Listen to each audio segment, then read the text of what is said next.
দিবস 14ই ফেব্রুয়ারি, সেটাও আমাদের সামনে আজকাল থমকে দাঁড়ায়, আমাদের সামনে এসে দাঁড়ায়। যেই ফেব্রুয়ারি বাংলাদেশের মানুষের গৌরবের, যেই ফেব্রুয়ারি আমাদের মায়ের ভাষায় কথা বলার অধিকার আদায়ের জন্য তখনকার আব্দুল সালাম, রফিক, বরকত এবং আব্দুল জব্বার সহ অন্য সব ভাষা আন্দোলনের জন্য যারা আত্মত্যাগ দিয়ে করেছেন, তারা তাদের তারুণ্য এবং যৌবনকে যেখানে জুলুমের বিরুদ্ধে কথা বলে সংগ্রাম করে তারা ইতিহাসে স্থান করে নিয়েছেন, সেই সময়ের তরুণদের আজকের যে বংশধরেরা, তাদের সে তেজ, তাদের সেই চেতনা, তাদের সেই ধার, তাদের সেই শক্তি এবং উদ্যমকে নষ্ট করবার জন্য পশ্চিমা পৃথিবী থেকে ভ্যালেন্টাইন্স ডে নামক একটা বস্তা পচা সস্তা সংস্কৃতি আমদানি করা হয়েছে।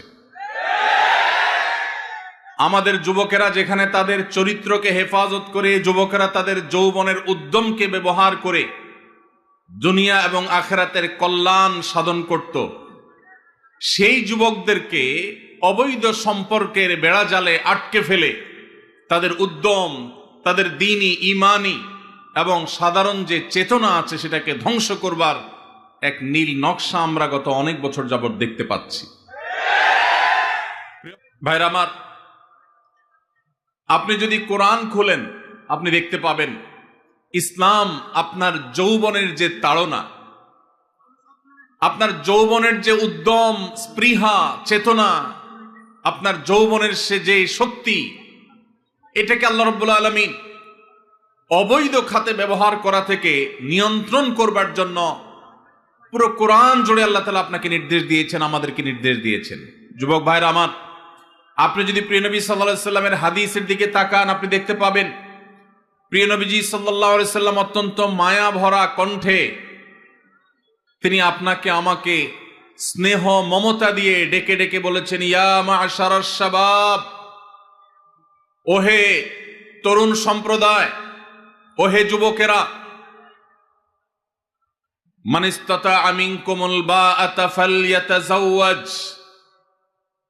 তোমাদের কেউ যদি বিবাহ করবার মতো অবস্থা তার হয়, অর্থনৈতিক সার্বিক অবস্থা যদি বিবাহ করবার পর্যায়ে দাঁড়ায়, সেজন্য তার চরিত্রকে হেফাজত করবার প্রয়োজনে মুসলিম তরুণের সবচেয়ে মূল্যবান সম্পদ তার সচ্চরিত্র, এটাকে সুসংরক্ষিত রাখবার জন্য, এটা যেন নষ্ট হয়ে না যায়, সেই জন্য সে যেন বিবাহ শাদী করে তার চরিত্রকে হেফাজত করবার জন্য। আর যার বিবাহ করবার সক্ষমতা এখনো অর্জন হয় নাই, টাকা পয়সা উপায় উপার্জন সেভাবে এখনো তার হয় নাই, নবীজি বলেছেন ওমাল্লাম ইয়াস্তাতি' ফাআলাইহি বিসসাওম, তাহলে সে যেন সিয়াম পালন করে, নফল রোজা রাখে, এর মধ্য দিয়ে সে আত্মনিয়ন্ত্রণের ট্রেনিং পাবে। রোজা রেখে যেরকম পানাহার থেকে বিরত থাকার কসরত করেছ, প্রশিক্ষণ নিয়েছ, চেষ্টা করেছ, তোমার যৌবনের যে তৃষ্ণা সেটাকেও অবৈধ খাতে ব্যবহার করবার থেকে বিরত রেখে তুমি তোমার চরিত্রকে, আল্লাহর সামনে সচ্চরিত্রকে নিয়ে তুমি হাজির হওয়ার চেষ্টা করবে। প্রিয় নবী সাল্লাল্লাহু আলাইহি সাল্লাম আমাদের তরুণদেরকে এইভাবে তাদের চরিত্রকে হেফাজত করবার জন্য নসিহা করেছেন, উপদেশ দিয়েছেন। ভাইরা আমার, আজ পশ্চিমা পৃথিবীর সাংস্কৃতিক আগ্রাসনের ফলে আমাদের দেশের মুসলিম তরুণদের যে ঈমানি শক্তি ছিল, যে তেজ ছিল, যেই মুসলিম তরুণ ওমর ইবনুল খাত্তাব রাদিয়াল্লাহু তাআলা আনহুর অনুসারী, যে মুসলিম তরুণ আলী ইবনে আবি তালেবের অনুসারী, যে মুসলিম তরুণ আল্লাহ নবী সাল্লাল্লাহু আলাইহি সাল্লামের সেই এক এক মহাদেশ, এক এক দেশ বিজয়ী সাহাবীদের অনুসারী, যাদের দেখলে গোটা দুনিয়া থরথর করে কাঁপত, অন্যায়কারী, পাপিষ্ঠরা, জালিমরা, অত্যাচারীরা, তাদের কাছে যারা ত্রাস ছিলেন, সেই সাহাবীদের আজকের তরুণ সন্তান যারা, তাদের বেশিরভাগ তাদের চরিত্রকে বিসর্জন করে ফেলেছে, নষ্ট করে ফেলেছে। ভাইরা আমার, আপনি যদি কোরআন দেখেন, আপনি যদি হাদিস দেখেন, আপনি দেখতে পাবেন আমাদের যুবকদের ঈমান আমল, বিশেষ করে তাদের চরিত্রকে হেফাজত করবার জন্য আল্লাহ তাআলা পুরো কোরআন জুড়ে বিভিন্ন রকমের দার্স এবং শিক্ষার উপকরণ রেখেছেন। আপনি কোরআনে কারীমের একটি বড় সূরা, প্রসিদ্ধ একটি সূরা, সূরা ইউসুফ যদি খোলেন, আপনি দেখতে পাবেন সূরা ইউসুফ আজকের তরুণদেরকে শেখায় কিভাবে পরম সুন্দরী অভিজাত ফ্যামিলির কোনো মেয়েও যদি হারামের আহ্বান করে, অবৈধ রিলেশনের প্রতি কেউ যদি ডাক দেয়, আহ্বান করে, মুসলিম তরুণ তার মেরুদণ্ড টান টান সোজা করে আল্লাহর ভয়ে সে সেটাকে না করার মতো ঈমানী শক্তি তার বক্ষে ধারণ করবে। সে শিক্ষা আল্লাহ তাআলা সূরা ইউসুফে আল্লাহ নবী ইউসুফ আলাইহিস সালামের মাধ্যমে আমাদেরকে দিয়েছেন।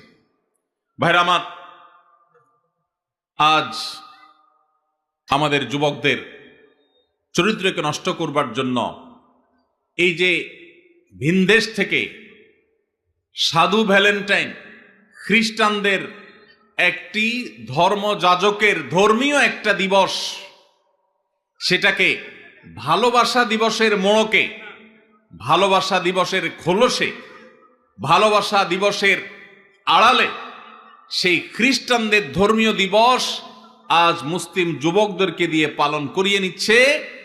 এই ব্যাপারে আমাদের যুবকদের, তরুণদের মধ্যে তেমন কোনো সচেতনতা নেই।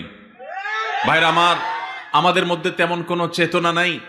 আমাদের আজ এক ভয়াবহ নীতি, আদর্শ এবং চরিত্রের দুর্ভিক্ষ চলছে।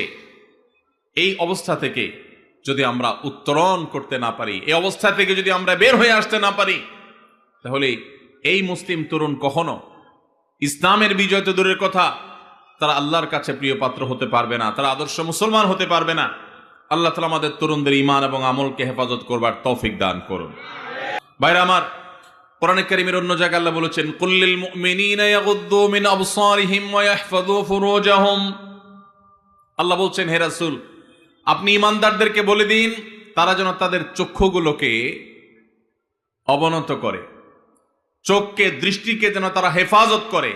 অপাত্রে, অজাগায়, কুজাগায়, হারাম জিনিস, মোবাইলের স্ক্রিনে, পত্রিকার পাতায়, ম্যাগাজিনের পৃষ্ঠায়, দেয়ালে, কম্পিউটার স্ক্রিনে, টেলিভিশনে, অফলাইনে কিংবা অনলাইনে, শিক্ষা প্রতিষ্ঠানে কিংবা বাজারে, কোথাও যেন তারা অপাত্রে হারাম নারীর দিকে তারা দৃষ্টিপাত যেন না করে। তারা যেন তাদের চোখকে হেফাজত করে, নিয়ন্ত্রণ করে, তাদের সম্ভ্রম, তাদের ইজ্জত, তাদের আব্রু, তাদের লজ্জাস্থানকে যেন তারা হেফাজত করে। যদি এটা করতে পারে, যালিকা আযকা লাহুম, তাহলে এইটা হবে তাদের জন্য পবিত্রতম উপায়। নিজের চরিত্রকে সে পরিচ্ছন্ন রাখতে পারলো, পবিত্র রাখতে পারলো। ভাইরা আমার, আল্লাহ শেষে বলছেন, ইন্নাল্লাহা খাবীরুম বিমা ইয়াসনাউন। ঈমানদাররা যেন জেনে রাখে, যে যা করে, মেসেঞ্জারে হোক, হোয়াটসঅ্যাপে হোক, ইমোতে হোক, অফলাইনে কিংবা অনলাইনে হোক, যে যা করে না কেন, আল্লাহ বলছেন, আল্লাহ রাব্বুল আলামিন তার সব কিছু সম্পর্কে সম্যক অবগত। আল্লাহর কাছে কোনো কিছু লুকায় থাকে না। আপনার বাবা জানে না, আপনার মা জানে না, আপনার প্যারেন্টস, অভিভাবক জানে না, আপনার বড় ভাই জানে না, আপনার টিচার জানে না, আপনার স্ত্রী জানে না, আপনার অনেক আপনজন যারা আপনাকে ভালো মনে করে, আপনার চরিত্রটাকে ভালো মনে করে, তারা জানে না। কিন্তু ইন্নাল্লাহা খাবীরুম বিমা ইয়াসনাউন, আপনি যা করছেন আপনার রব আল্লাহ রাব্বুল আলামিন সবকিছু জানেন। কিয়ামতের ময়দানে সবার সম্মুখে আপনার সমস্ত গোমর, সমস্ত চরিত্রহীনতা, সমস্ত নোংরামি, সমস্ত অশ্লীলতা, সমস্ত হারাম সম্পর্ক এবং রিলেশনকে আল্লাহ রাব্বুল আলামিন ফাঁস করে দিবেন। ভাইরা আমার, আল্লাহ রাব্বুল আলামিন আমাদেরকে নির্দেশ করেছেন, ওয়ালিয়াস্তাফিফিল্লাযীনা লা ইয়াজিদুনা নিকাহা হাত্তা ইউগনিয়াহুমুল্লাহু মিন ফাদলিহি, যাদের বৈধ উপায়ে বিবাহ করবার মতো এখনো আর্থিক সঙ্গতি হয় নাই, সেই সুযোগ তৌফিক এখনো আসে নাই, আল্লাহ বলেছেন তাদের চরিত্রকে বিবাহ পর্যন্ত তারা যেন হেফাজত করে, সংরক্ষণ করে, এটাকে যেন নষ্ট না করে। যতদিন আল্লাহ তাআলা তাদের সে সচ্ছলতা না দেন, আর্থিক সঙ্গতি না দেন, মোহর এবং স্ত্রীর ঘোরপোষ দেবার মতো উপায় উপার্জন, চাকরি বাকরি, ব্যবসা বাণিজ্য যতদিন না হয়, ততদিন পর্যন্ত সে যেন নিজেকে নিয়ন্ত্রণ করে, অপাত্র এবং হারাম জায়গায় যেন সে নিজেকে নিয়ে না যায়। ভাইরা আমার, যেসব যুবক ভাইরা স্রোতের বিপরীতে হারামের যে স্রোত জাহান্নামের দিকে নিয়ে যাচ্ছে আমাদের তরুণদেরকে, এর বিপরীতে যে সমস্ত যুবক যুবতীরা নিজেদেরকে বাঁচাবার সংগ্রামে যারা জয়ী হবেন, যারা নিজেদেরকে এসব হারাম থেকে বাঁচাবার জন্য চেষ্টা করবেন, কোরআন এবং হাদিস তাদের জন্য কিছু সুসংবাদের কথা বলেছে। এর ভিতরে এক নম্বর হলো আল্লাহ রাব্বুল আলামিন সেই সব মানুষদের সাহায্য করাটাকে আল্লাহ নিজের উপর তিনি কর্তব্য বানিয়ে নিয়েছেন। সেটি হলো যে আমরা সবাই জানি কিয়ামতের ভয়াবহতম দিনে যে সকরুণ দৃশ্যের অবতারণা হবে, যে নির্মম দৃশ্য সেদিন আল্লাহ তাআলা সৃষ্টি করবেন, সেদিন প্রত্যেকটা মানুষ পাগল পড়া হয়ে যাবে। মাথার খুব কাছাকাছি সূর্যের অবস্থান হবে, এখনকার মতো লক্ষ লক্ষ কিলোমিটার দূরে নয়, একেবারে মাথার খুব কাছাকাছি সূর্য অবস্থান করবে। পুড়ে ছাই হয়ে যাওয়ার কথা, কিন্তু পুড়ে ছাই হবে না, আল্লাহ তাআলা ছাই হতে দিবেন না। মানুষ বেঁচে থেকে ছটপট করে করে আল্লাহর কাছে আর্তনাদ করতে থাকবে যে এই সূর্যের উত্তাপ, এই আগুন, এই কষ্ট, এটা থেকে মুক্তি চাই আল্লাহ, প্রয়োজনে জাহান্নাম দিয়ে দাও, তারপরেও হিসাব ক্লোজ করো, মুক্তি চাই, এই কষ্ট সহ্য হয় না। মানুষ ঘামের সাগরে হাবুডুবু খাবে।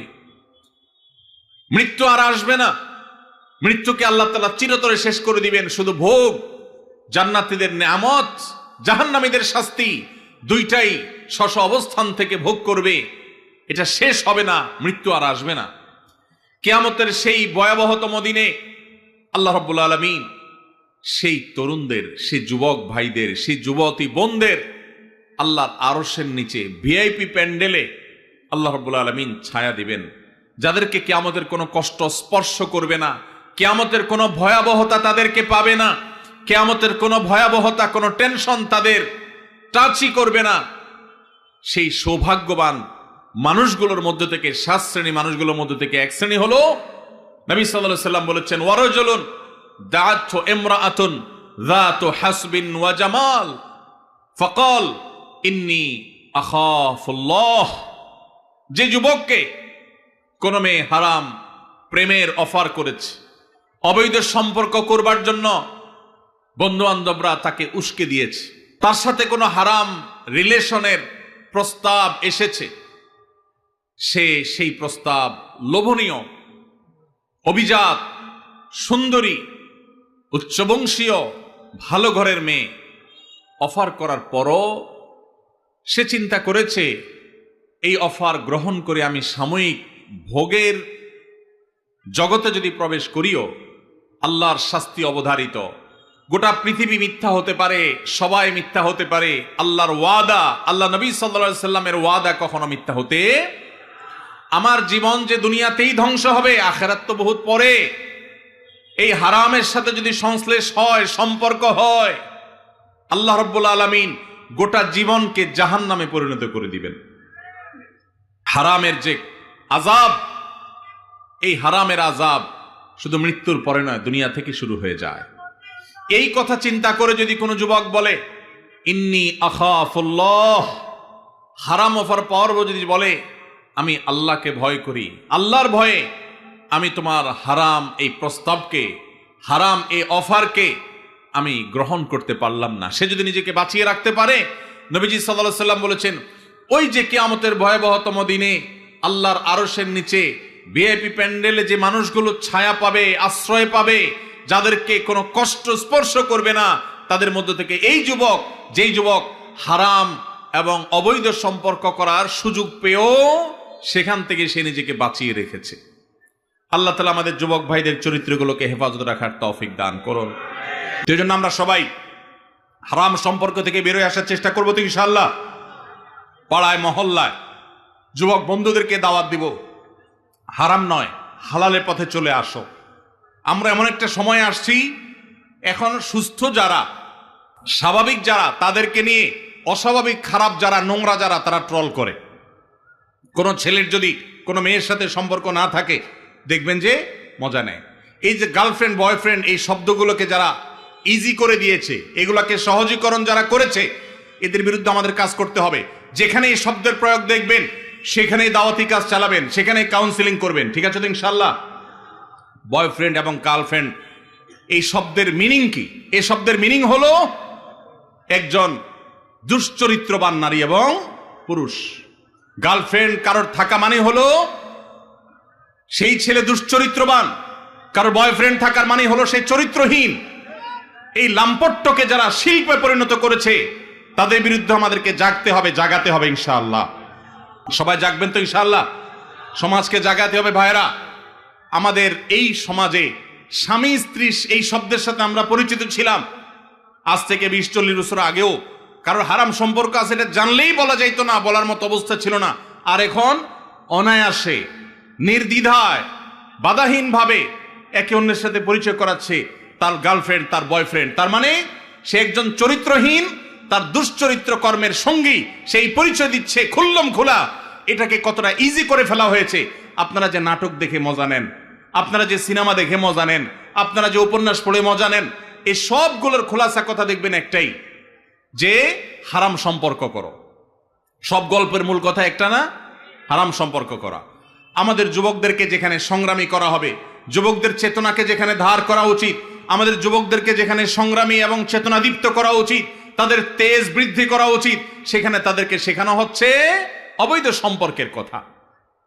ভাইরা আমার, এই অপশক্তি এটা আস্তে আস্তে আমাদের শিক্ষা প্রতিষ্ঠানগুলোকে গ্রাস করে ফেলেছে, আমাদের সমাজগুলোকে শেষ করে ফেলেছে।